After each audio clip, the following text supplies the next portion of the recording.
Hi, and welcome to the next lesson in your Twitter module entitled How Do I Keep My Twitter Account Safe? Today we will review ways in which you can protect your account.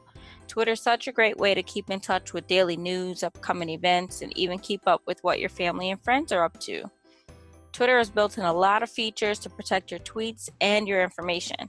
Whether you are new to Twitter or have been using Twitter for a while, it's definitely worth reviewing your privacy settings. Let's go into our Twitter accounts and explore ways to stay safe. So right now we're logged in to the home page of Twitter on the computer. If you are on your cell phone, you can follow along with the steps as well. Most of the steps will be exactly the same. If they're not, I will go ahead and point them out. So we'll start by locating your profile picture. It should be a small circle in the top right-hand corner if you're on a computer, or the top left-hand corner if you're on your cell phone. We'll click on it. You should see a menu pop up. This menu here will have some options, and we will go down to Settings and Privacy and click on it. This link brings us into the Accounts page. If you're on a cell phone, you can tap on Account to follow along with us. You can change your username here, your email address. You can adjust your main language and your time zone. If you scroll down a little bit, there's some security information we'll go over. Now, this security verification features allow you to set up verification features before you log in, or you can set up just verification for the points when you forget your password and you need to set up a new password. They want to make sure that it's you. So you can choose to do those options or not. There's other features on this page, but none that we're going to go over today. So if you're on your cell phone, you'll use the back arrow to go back to your menu, and you should see the same menu here on the left. Users on the computer will click on the Privacy and Settings tab on the left-hand side, should be the second one down, to go into the privacy and safety features of Twitter. We'll go through most of these steps here. If we scroll a little bit, we'll start with the first one where it says Tweet Privacy.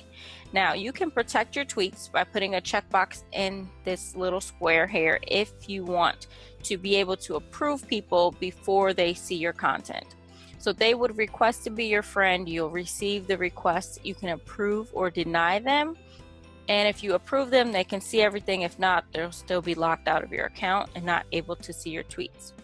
If you leave this unchecked, it leaves it open for anyone that can find you on social media to be able to see what you have tweeted. It also leaves it open for you to use hashtags in the future. And if you're joining any contests online, you would want to keep your Twitter account open here. Scrolling down, we have tweet location. So if you have this box checked, you will be able to tweet with a location. Twitter will know where you are and add your location to your tweets. If you do not want people in the world to know where you are when you tweet, you can go ahead and make sure that there is no check in this box. If you ever have it on and you want to make sure that your past location information is deleted, you can click on this button here and it will delete all of your history from Twitter's location server.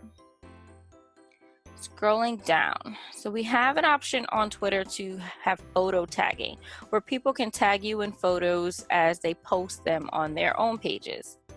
Now you can allow anyone to tag you in photos, only people that you follow to tag you in photos, or if you don't want anyone to tag you in photos, you would click this circle here. So I would like for my friends to be able to tag me, but no one else, so I will leave it here. If we go down a little bit more, it goes to the discoverability portion. Now, discoverability is how people find you on Facebook, Twitter, Instagram, any other social media platforms. So in this case, this is how you would allow Twitter people to find you. So you can let others find you by your email address that you used to sign up with, or you can let others find you by your phone number if you chose to put it in when you signed up for your account.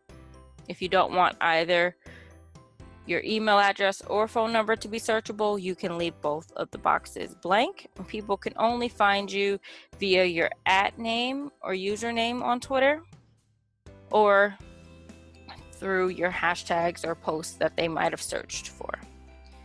You can also load your address book into Twitter so that you can find people easily. If you scroll down a little bit, we have personalization and data. So this section we're going to go over at the end because it brings us to another page. But let's scroll down a little bit and we'll come back to that section. So Twitter for Teams, you can actually allow people to put you onto a team or a group.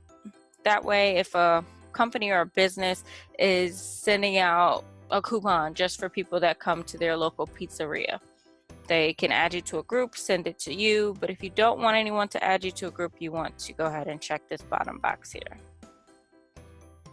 Here's a very important feature. So direct messages is Twitter's way of sending private messages back and forth. The default is set to send and receive read receipts, and also to allow messages to only come through from people that we know. If you want to receive messages from people that you do not know, you need to check this box. I would suggest leaving it unchecked because it's a safe practice to receive messages from people you do know, but there could be a lot of issues with receiving messages from people that you do not know. Going down into the safety section here, you can choose to hide sensitive content or remove blocked and muted accounts. This is a default already on as of a default for Twitter users. So it will hide sensitive content, and if you blocked or muted someone, it will remove those accounts for you. Now we'll go back up to the personalization and data area. There's a button here that tells us that we can edit it, so we'll click on it. And we'll briefly go over the information here. Now we actually get a lot of questions about what type of information is shared across Twitter, how safe is Twitter from our users and participants. So we wanted to go over this page and let you know that as a default, Twitter does not share your information with other companies that they have partnerships with. Everything is off as a default. You can choose to personalize your page so that you receive alerts or you receive messages or content, advertising, other tweets from people that have your information and they know that you are interested or think that you might be interested in their products. So that's where you would turn on the personalized ads. You can personalize based off each device if you do different things on your cell phone versus your computer. And you can personalize off places that you have been. So if you're touring in a different city, some of the local companies might be able to pick you up on their radar and advertise to you while you are there. In the data section here at the bottom, you can track where you see Twitter content across the web. Or you can share your data with Twitter's business partners. Now, it does not give you a list here of the business partners, but if you click on Learn More, it will bring you into another page, which will show you the most up-to-date information of who Twitter's business partners are and what they're sharing with their partners. So if you want to check back here, you can get the most up-to-date information from that area. We'll go ahead and go back to our Twitter settings tab. All right, so those are the ways that you can stay safe on Twitter and keep your information private if you choose to do so. If you wanted to take a look and see what data Twitter has, on the left-hand side here, you can click on Your Twitter Data. It will ask you for your password. You can type it in and confirm. And it will show you all of your user information, your profile, what Twitter has on you. I have not selected a gender, an age, or additional languages, but it does know that I speak English. I do not have my tweets protected, and it says how many times I've logged in a certain amount of time, and some other information that you can take a look at in your own profile to see what Twitter has access to. And if you wanted a download of your own Twitter data, you can request the data and Twitter will send it over to you when it's ready. Depending on how much you tweet or how much activity you have, it could be quite a bit. So I'm going to go back over to the home page, and this completes today's lesson on safety and privacy features through Twitter.